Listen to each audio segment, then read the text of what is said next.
오늘 본문은 베드로가 예수님을 부인하는 내용입니다. 예수님이 대제사장에게 진실을 말씀하시는 동안 베드로는 하인들에게 거짓말을 합니다. 예수님은 대담하게 말씀하시고 베드로는 숨으려 했습니다.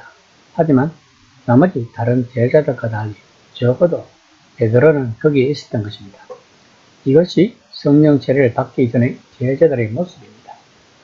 18장 15에서 16절입니다.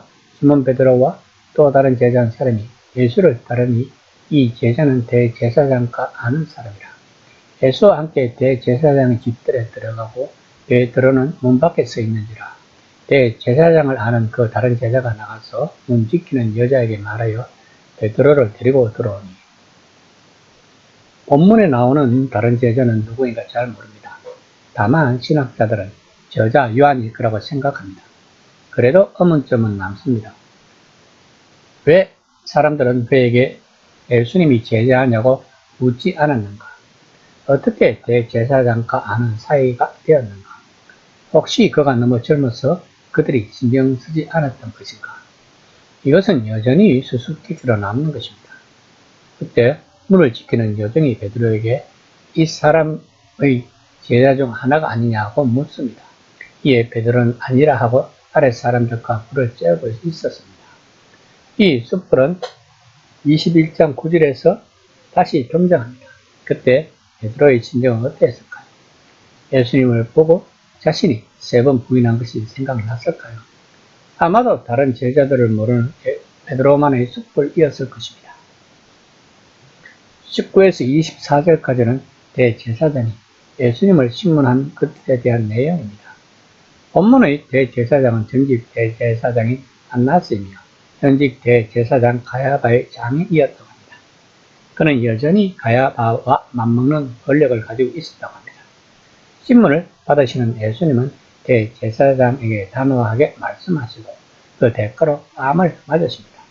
오늘날도 테러리스트 지도자라고 생각되는 사람이 체포된다면 그의 동료는 누구인지, 그들이 추구하는 것은 무엇인지, 그리고 무슨 일들을 저질렀는지 신문할 것입니다. 그러나 예수님은 제자들을 찾는데 어떤 도움을 주지 않으셨습니다. 또한 자신의 가르침과 관련해서 지난 2, 3년간의 모든 가르침을 요약해 줄 수도 없었을 것입니다.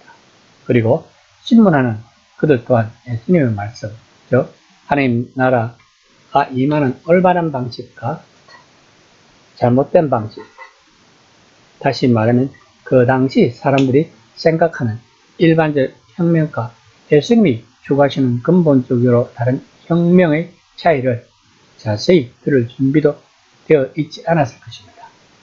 그들이 원하는 것은 예수님을 처형시키는 것이었습니다. 그러기 위해서 가야바 대제사장에게 예수님을 보내어 로마 정부로부터 공식적으로 절차를 밟기 위해 공의회를 소집해야 했습니다. 왜냐하면 사형을 시키려면 반드시 로마 총독의 허락이 필요했기 때문입니다. 18장 25에서 27절입니다. 시몬 베드로가 서서 불을 쬐더니 사람들이 묻되 너도 그 제자 중 하나가 아니냐? 베드로가 부인하여 나는 아니라 하니 대제사장 중 하나는 베드로에게 기 잘린 사람의 친척이라. 이르되 내가 그 사람과 함께 동선에 있는 것을 내가 보지 아니하였느냐. 이에 베드로가 또 부인하니 곧 닭이 울더라. 아마도 베드로가 예수님을 따라온 이유는 충성심 때문이었을 것입니다.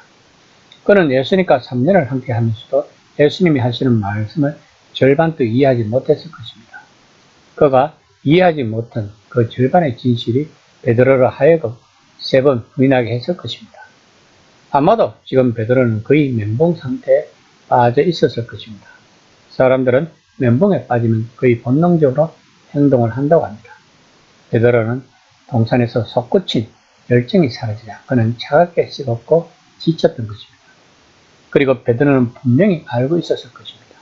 행여 자기가 동산에 있었을 뿐만 아니라 칼을 휘두르다가 대제사장의 하인의 길을 잘랐다는 사실이 발각된다면 자신 또한 예수님과 같이 처형이 당할 것이라는 것을 본능적으로 알았을 것입니다.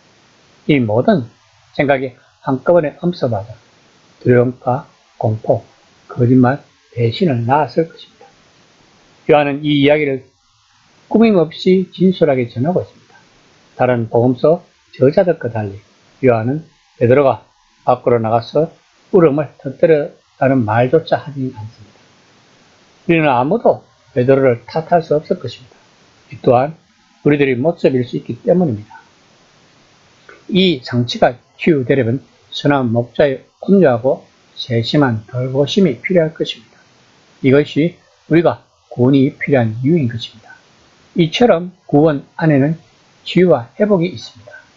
우리들의 구원을 위해 지금 예수님을 신문을 받고 계시며 또한 십자가의 길로 가시고 있는 것입니다.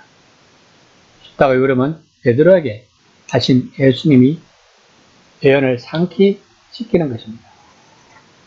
그러면 그 다음날 아침 다른 예언들도 성취된다는 것입니다. 즉 예수님이 우리의 죄를 짊어지고 십자가로 올라가신다는 것입니다. 이사야서 53장 6절 말씀입니다. 우리는 다 양 같아서 그렇다마요 각기 제기를 갖거늘 여호와께서는 우리 모두의 죄악을 그에게 담당시켰습니다. 이 시간 나는 과연 베드로의 상황에 처했으면 어떻게 했을까를 한번 생각해보는 시간이 되었으면 합니다.